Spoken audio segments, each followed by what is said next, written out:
What is up, everybody? Coach Chad here, the CEO of the Next Level Coaching Academy, back with another episode of the Fit CEO podcast. Today, we have one of our Rockstar clients, DawnMarie, on the podcast. Dawn, if you could do a quick little introduction of yourself, and then we're going to dive right in. Okay. Hi. I started with NLCA the end of October, beginning of November of 2022. Been rock and rolling for 6 months or so, a little bit over that. And it's just been an awesome whirlwind of everything.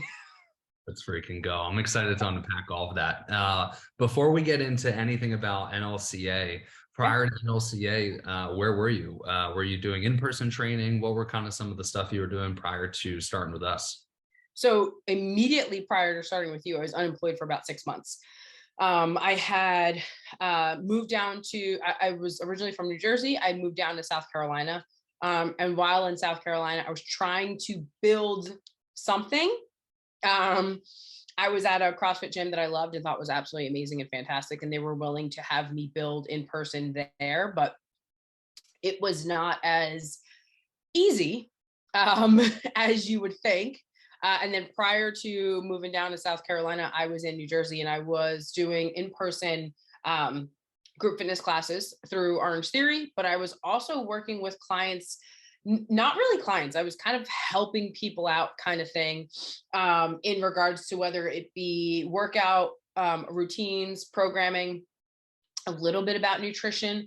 And it wasn't really it was a business. It was always something I wanted to do, but had absolutely no idea how to take it from what's in my head to applying it into like real life tangible things. Yeah. So it sounds like prior to NLCA, there was a lot of uncertainty, right? You said you were unemployed for 6 months and then you were trying to create something, but really didn't have that defined. You're definitely not alone. I feel like almost every single individual that ends up joining NLCA has a very similar story. Just kind of talk about that uncertainty a little bit. Like, what was it like going through that? I'm sure there were times where you felt pretty hopeless, but what were some things that you kept saying to yourself to keep going? So it went from, I've always loved fitness. I've always been in fitness. I've always thought of it as something that everyone should have. It's not as difficult as what it seems out there. And so slowly but surely, the good thing is I had 6 months of unemployment. The bad thing is I had 6 months of unemployment. And I say that because, when you feel passionately about something, but you don't have something else like a 9 to 5 occupying your time, you just think about that passion and how to figure out how to make it real. And so luckily I was in a place for those unemployment that I didn't have to worry about, rent or anything like that. I was living with family. It was, one of those things where we all kind of knew it was going to be temporary, didn't know how long or anything like that. So it allowed me to get back into the gym more for myself. And it also allowed me to have those conversations with people of what they're struggling with. And so I had this passion to show that being healthy is not hard. It's not easy by any means at all whatsoever, but it's a simple formula and it really requires, you. So as I was going through those struggles of trying to figure out, okay, how do I turn this into something more? How do I take my feelings and my emotions and turn them into words? And then how do I take those words and turn them into actual actions? All I kept going back to was the fact that I genuinely, truly believe that being healthy is not as hard as it's out there making it seem to be, whether it's, Instagram or TikTok or Facebook or this, everyone makes it harder than what it needs to be. And part of that is those people that are saying things are very educated, but they're maybe not hitting the target market that they need. And the people that are listening to them have absolutely no idea what they're talking about. And it's basically German. And so Right over their head. right over their head.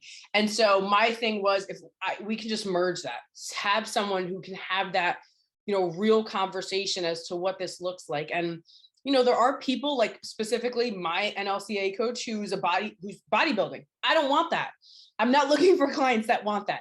More power to her. She rocks it out like nobody's business, but that's not the end all be all. It's not 400 pounds overweight or bodybuilder. There's a lot of in between. And when times were rough and I didn't know what I was doing and I didn't know how to do it, my goal was just to make something um, to be understood by the masses and to be able to help as many people as possible. So when things were getting rough, it's like it's fine. If you help one person, you've changed one life. Let's just change one life at a time. Regardless if it takes you the rest of your life to change the amount of people you want, it's better than never doing it at all and not changing anybody's lives and having your passion die with you. Instead, I talk to my clients about having a healthy way of living and leaving a legacy. I'm leaving a legacy myself. Don't know what that looks like, but that's my goal. Yeah, it's that concept of one day at a time, right? Like people say that with alcoholism, they say that with weight loss, it's just got to win today. So for you, when you were climbing out of this hole, it was just one day at a time. Even if I'm just helping one individual, I'm moving towards creating this career, this passion, this something that you're looking to create. Yeah. Now, my next question for you is, obviously you transitioned into something to online fitness coaching. How did we land on, all right, I want to create something that helps individuals, that teaches them fitness at the fundamental level? How do we go from that to online fitness coaching? So I started off as a front desk behind Gold's Gym at the age of 17, and I've been in fitness ever since. And I've been GMs and area managers and all the things. And one of the things I always hated was having, and nothing was ever close, right? So I live in New Jersey, everything's close, but nothing's close. So you have a commute regardless. I grew up in Connecticut, so I get it. Yeah, everything's close. Not really. It's close when you're going to go out and party. It's not close when you got to leave for 9 hours to go to work. And True. that was one of the things, is that I would say for the good portion of the last decade to 15 years, I hated having to physically be somewhere in order to make that change and change someone's life. I've always loved fitness and I've always loved seeing the look on people's faces and changing lives, but why do I have to be physically there? Why do I have to leave my family? Why do I have to, now I got to work. So I don't take the train in. I got to worry about car and insurance and gas and all that fun stuff and people on the road. And it's New Jersey to New York. So you're most likely going to want to pull your hair out. By the time you get to work, it's no longer fun. And then by the time it does get fun, you're ready to go because you want to go back to your family. So one of the things I knew I wanted to do, and I've always wanted to do, was create a business. And I'm not joking. This is literally my thought process, was create a business that as long as the beach had Wi-Fi, I could work from the beach if I needed to, whether it be on vacation or if I lived there. As long as I was close enough to have Wi-Fi or my hotspot work, I could do it at the ocean on the beach and not have to physically be there with somebody. But I also like the idea that me being able to do that meant that you as my client could work out whenever you wanted to. And we didn't have to work on our schedules because I could help you, you could help you. And it didn't matter where I was. Yeah, 100%. I love that. I love that. Are we at New Jersey Beach? Or are we in South Carolina Beach? No. We are in the Caribbean. We're not. and it could, it depends. This week we're in the Caribbean. My whole goal was to be able to travel the world and kind of do whatever and always be able to work. So it could be the Caribbean this week. It could be the West Coast this next week and so on and so forth. But just to be able to say, if I want to pick up and go, I can. I don't need to find coverage. I don't need to get somebody to cover my shifts for me, or, I got to get approval. Being able to help anybody from anywhere, regardless of where I was a big thing for me. Awesome. All right. So we're moving down the timeline here, right? We understood that we wanted to create something. That something turned into this dream of online fitness coaching, being able to work remote.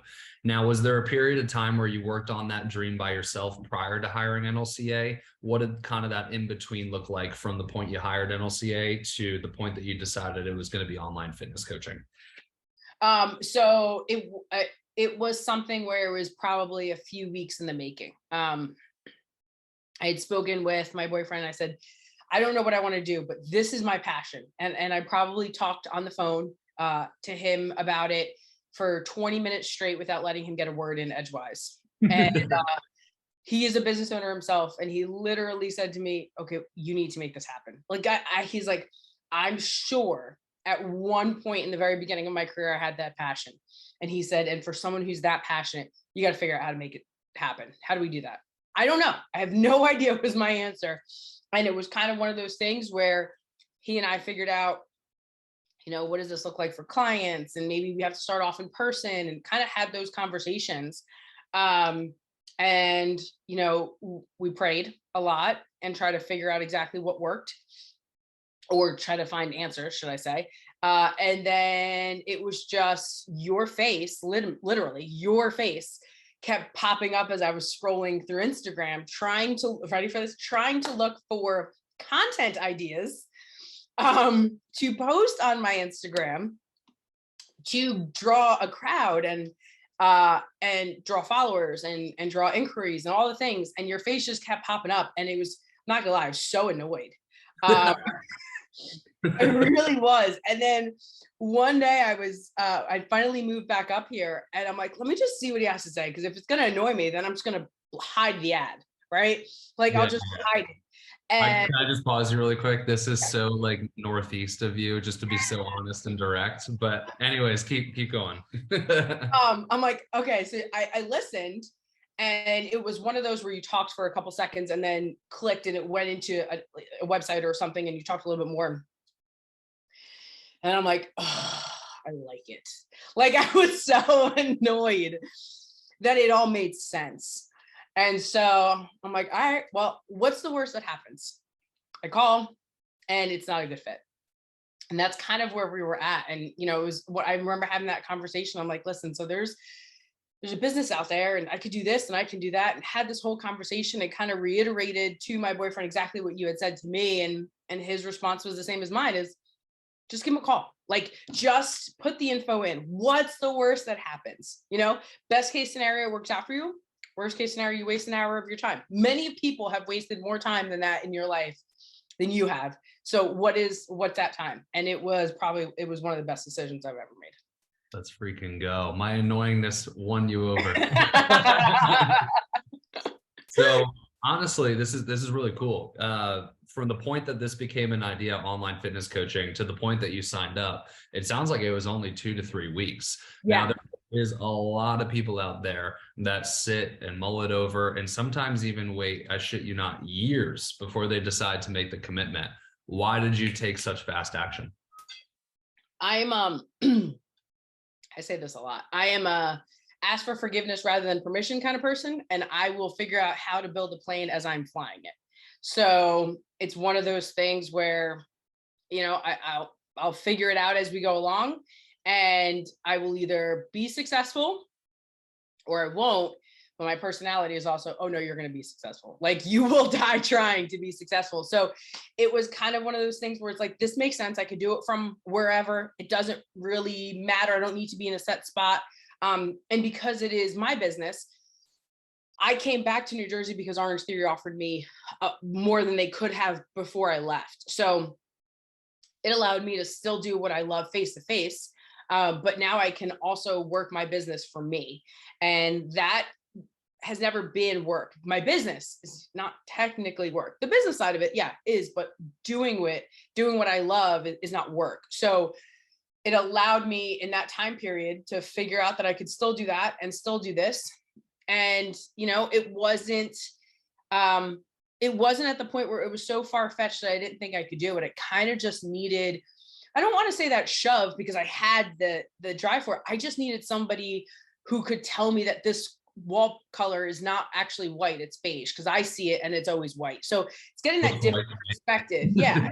Getting that different perspective and getting somebody else's eyes on what it is that you're doing, and kind of holding you accountable like you would if you were, you need a nutritionist or you needed a fitness coach, kind of the exact same thing.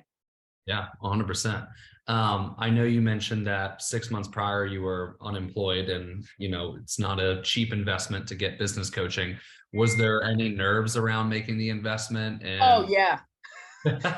If I could be, I would be the green emoji that's holding back vomit, 1000%. But it's one of those things where it's like, okay, so it's almost at the point where if I don't do it, how pissed off am I going to be?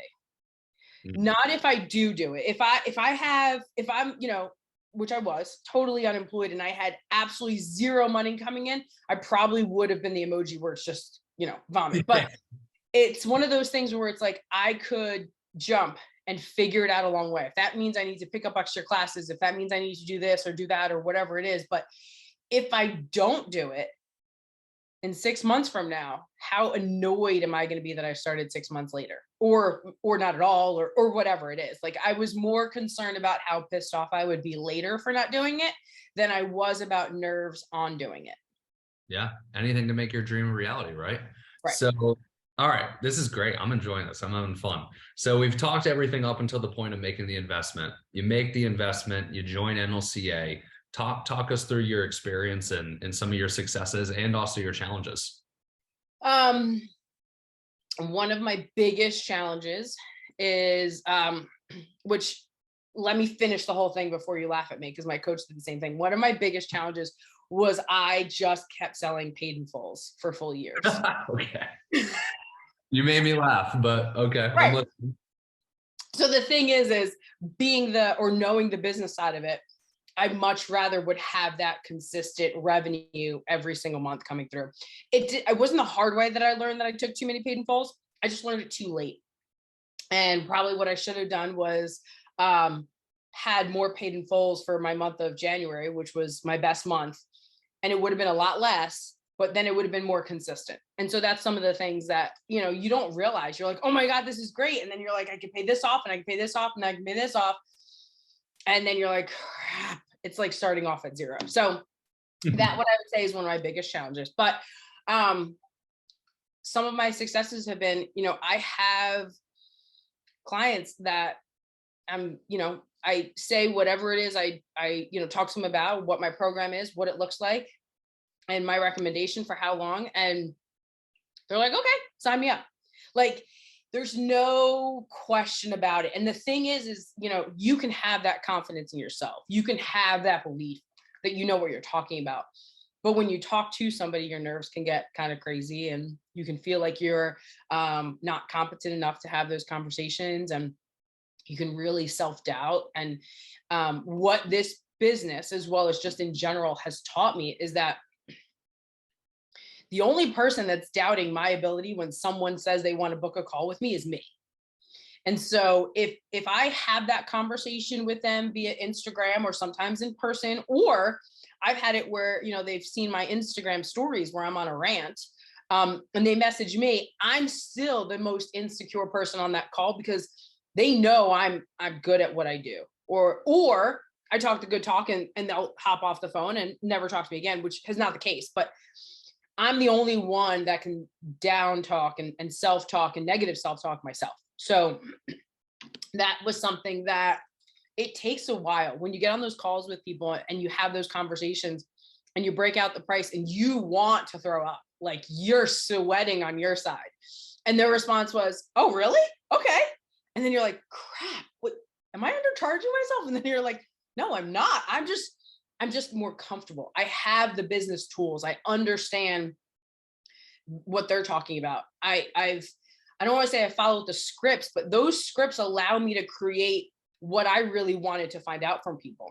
And so they were a skeleton, and I was able to add all the extra parts to it to make an actual human. And so it allowed me to ask the right questions and figure out where I can adjust this and that and still get that exact same thing, but maybe I add another line in here, or maybe I tell a little bit more of a story later on down the road. And it allows me to build that rapport with people when they've never even seen my face. So having that structure, having that support on the back, having that knowledge and those systems that I have backing me up made it that much easier for me to have those conversations with people and I know what I'm talking about. And we've gotten on this call and it's really just a matter of them just saying yes. And if they don't, it's nothing I've done.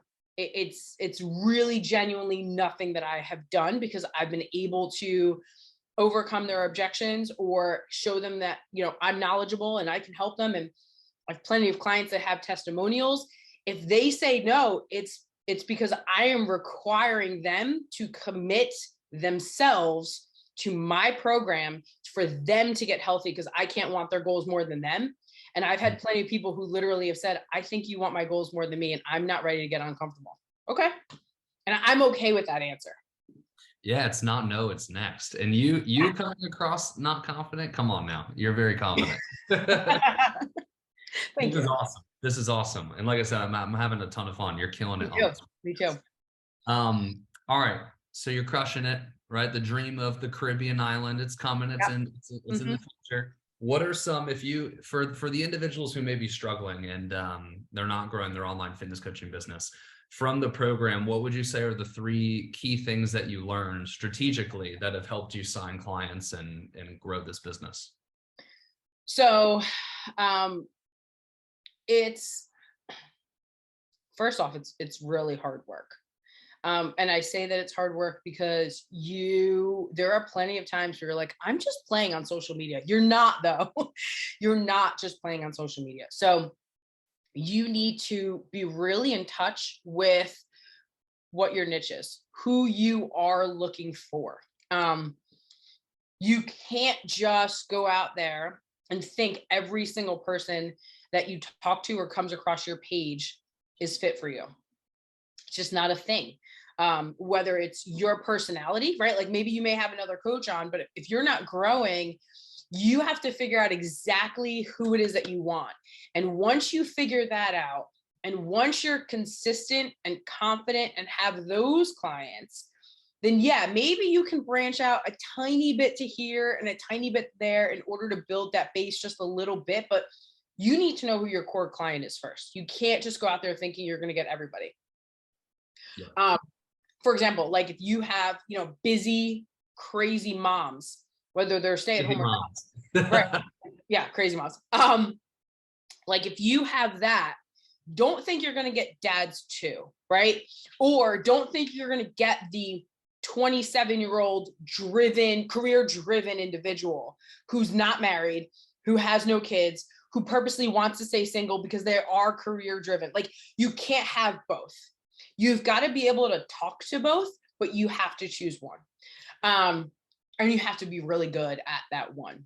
Doesn't mean you can't get that 27-year-old later, but you got to figure that first out. I think that having a coach to bounce ideas off of every 2 weeks was great. And so a lot of times you are being, when you're running your own business, you are self-doubting a lot, or, you're not allowing yourself grace, or you're not speaking kindly to yourself.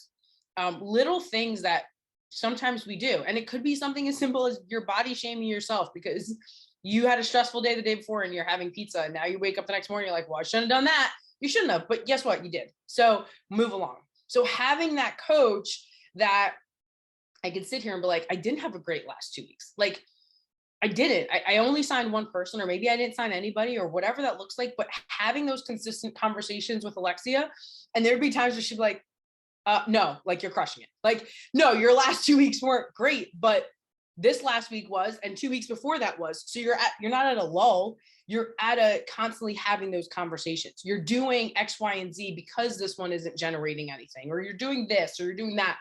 And sometimes you forget because after a while, it just becomes systematic for you.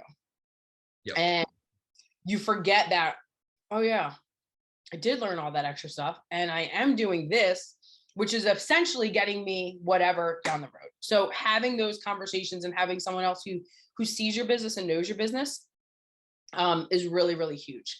And then I think one of the other things is, and this comes just with anything, you need to have a great support system, but you also need to be real with yourself. So your support system will tell you that you look fantastic after just walking through like a tsunami outside and mascara falling down your face and your clothes, and they're like, oh my God, you're beautiful. No, I'm not.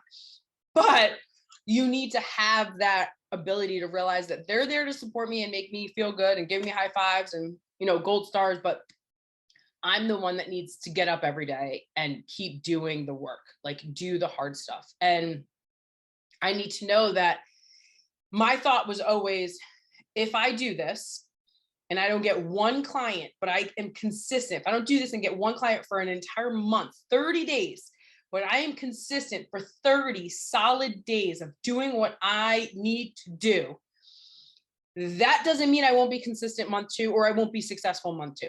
My goal is to be consistent every single day. The numbers will come, the clients will come, but I need to do my side of it.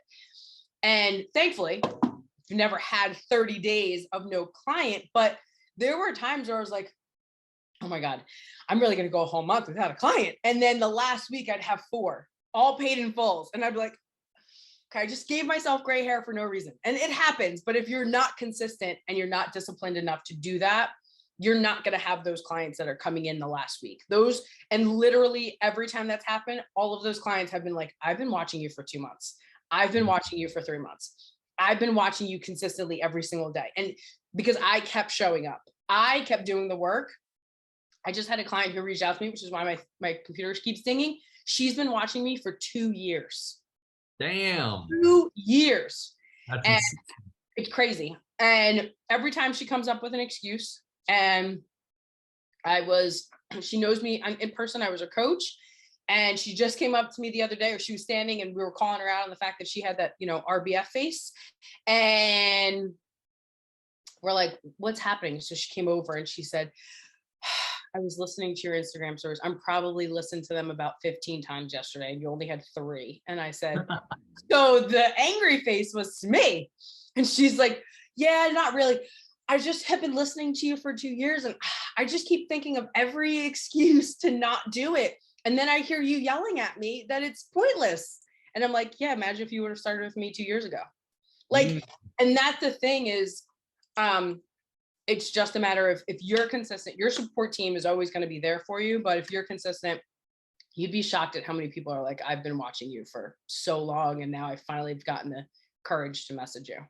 Yeah. Entrepreneurship and weight loss and fitness there's so many parallels, right? Like in weight loss fitness, it's you're putting in the work, you're not seeing the result, and then the result is delayed. It's the same thing in entrepreneurship. Like you said, people are watching you for years, months, weeks, and those people don't become clients until, at random, they decide to become a client, and they're like, oh, it was worth it. All the DMs. And that's exactly the first thing you say is, okay, so I've been doing what I need to do. And it's like, it's one of those things where it's like, I had an Instagram story the other day, and then I hopped off and I'm like, I need to say this stuff to myself, where I was telling people that you are trying to squish 1 to 2 years of progress and change in fitness into 1 to 2 months. And when you don't get it, you give up, and impatience is your biggest enemy. And I'm thinking to myself, hello, it's the same thing with running a business. Like, what I want is great, but I can't do it in 2 months. So I just need to be consistent and show up every single day. 100%. Let's freaking go. This is awesome. All right. A couple of final questions for you. Any other really cool things that have happened in your life as a result of having success in your online fitness coaching business? Like anything in your personal life that's changed for the positive? So I'm not concerned when bills come in the house anymore. I was able to fix my car. I just got my car right before I moved up here. I bought it in cash. I'm not getting another one. I don't care if it's 8 years old. I don't care. I will fix it. And I could afford the mechanic giving me the bill. Like I can afford my apartment. My Orange Theory business is like my saving vacation spending money type of thing. It's not my income earner. I was able to drop more than half of my classes because it just didn't fit in with my business anymore. And so it's one of those things where it's still a struggle because you're running a business, right? Like you're running a business. It's never not a struggle, but but when it comes to the end of the month, I'm not freaking out that tomorrow's May 1st and everything is due. You know what I mean? Like this weekend, I wasn't freaking out. It's just a matter of, all right, well, let's just get it done. And you don't worry about, oh my gosh, why is this thing say $3.25 charge to my card? It's going to get really close to zero. That's not the case anymore. It makes, it's gotten me to the point where I can say to myself, I just need to kick my own ass for another 6 to 8 months, and then I will be completely financially secure. And to know that, and to know that it's my own doing, not me busting my butt, 12 hours a day at some other job to get overtime, or working 6 or 7 jobs because I have to, not because I want to, or, cutting costs, and this month I can pay for this and this month I can't pay for that. Just knowing that when things are at an all-time high in the country with inflation and all that other stuff, it's not causing me to stress out is ginormous, like huge, absolutely a huge thing. Like I can plan a vacation for, 3 months from now and I'm okay with it. Like I'm not saying, oh, I can't plan it because I don't have the money. It's like, no, I'm good. I'm going to be better in 3 months, but I'm good today. Hell yeah. That's freaking awesome. Air high five.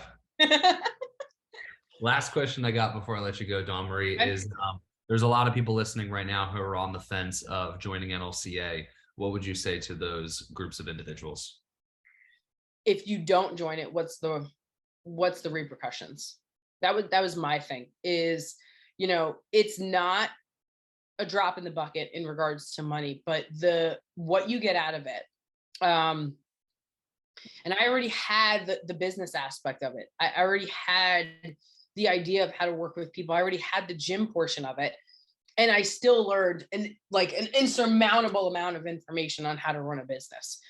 So it doesn't matter where you are. If you've never trained anybody before in your entire life, or if you've been working in the fitness industry like me for 20 years and now you're trying to do it on your own, will you be okay looking at yourself in the mirror in 5 months, in a year, in 2 years, if you don't take the jump today? What's the worst that happens? You do everything that you're supposed to do in that program. You don't benefit at all whatsoever, but you got a great experience and you know what you don't like or don't need or don't have, or maybe fitness isn't for you and that's what you need to do. But I would have probably driven myself crazy. My hair would not be this long and I probably would have pulled it out if I didn't take that leap. What's the worst that happens? Like I said, I am an ask for forgiveness rather than permission type of chick. And there's no way I would have been able to not take advantage of it, because the only person I have to blame is me. 100%. Well, hey, you're kicking ass. We're extremely proud of you. That is the age-old question. What is the downside of not making the jump? DawnMarie, before I let you go, where can people find you? Where can they hit you up on Instagram? What are all your tags? Oh my goodness. Okay. So Instagram is probably the best and easiest way. It's Carpe Diem, CARPEDM .fitness. And that's at the Instagram. And it's got everything attached to that link tree, all the things. It's the best and easiest way to be able to find me. All right, y'all. You guys heard it.